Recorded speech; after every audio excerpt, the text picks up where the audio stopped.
परिवार का मामला है तो परिवार बैठकर देख लेंगे आपस में, उसमें राजनीति क्या है। एक बेटा हमारा परिवार का चुनाव में खड़ा है, लड़ने दो उसको।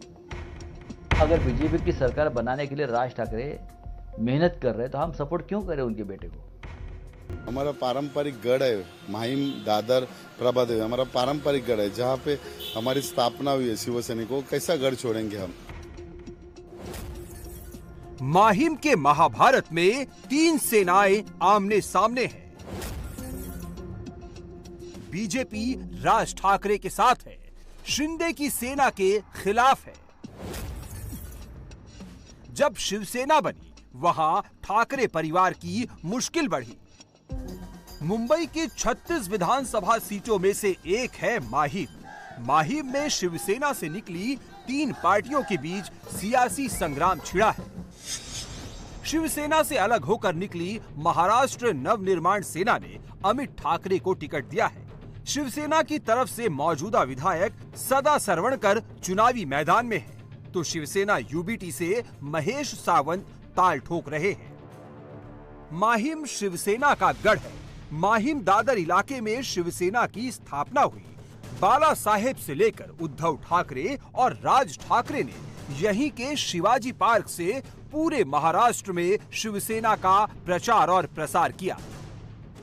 यहीं से विधानसभा चुनाव में राज ठाकरे के बेटे अमित ठाकरे अपना पॉलिटिकल डेब्यू कर रहे हैं।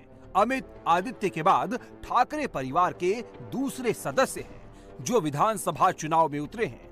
लेकिन सवाल यही है कि राज ठाकरे के बेटे अमित ठाकरे का क्या होगा।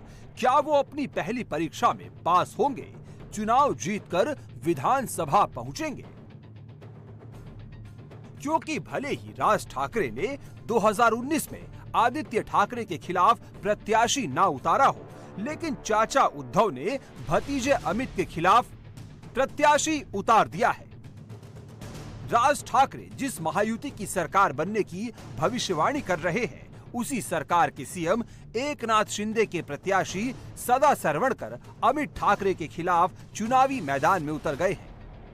माहिम सीट का सियासी गणित ऐसा उलझा है, यहां बीजेपी अमित ठाकरे का समर्थन कर रही है और उसकी अलायंस पार्टनर शिवसेना अमित के खिलाफ चुनाव लड़ रही है।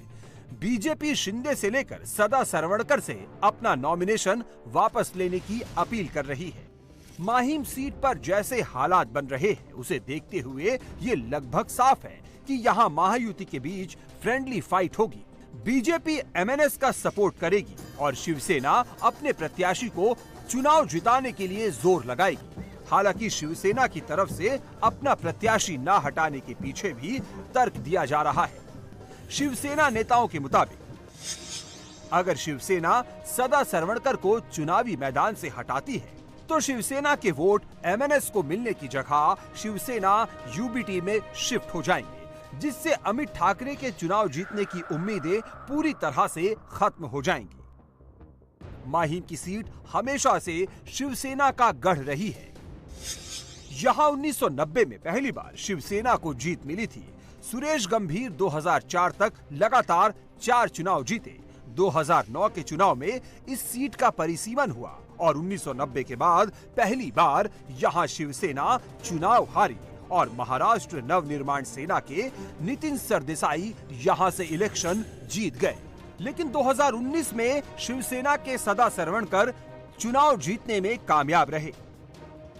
बीजेपी चाहती है कि अमित को अपने सियासी करियर के आगाज में मुश्किल ना हो, इसके लिए सदा सरवणकर को विधान परिषद की सीट ऑफर की गई। उनके सामने लंबे समय तक सिद्धि विनायक ट्रस्ट का चेयरमैन बनाने की पेशकश की गई, लेकिन सदा सरवणकर हर हाल में चुनाव लड़ने पर अड़े हुए हैं। अमित ठाकरे के चुनाव लड़ने से माहिम की सीट काफी हाई प्रोफाइल हो गई है। पूरे महाराष्ट्र की नजर माहिम पर टिकी है। इसका अंदाजा उद्धव गुट को भी है और शिंदे की शिवसेना को भी।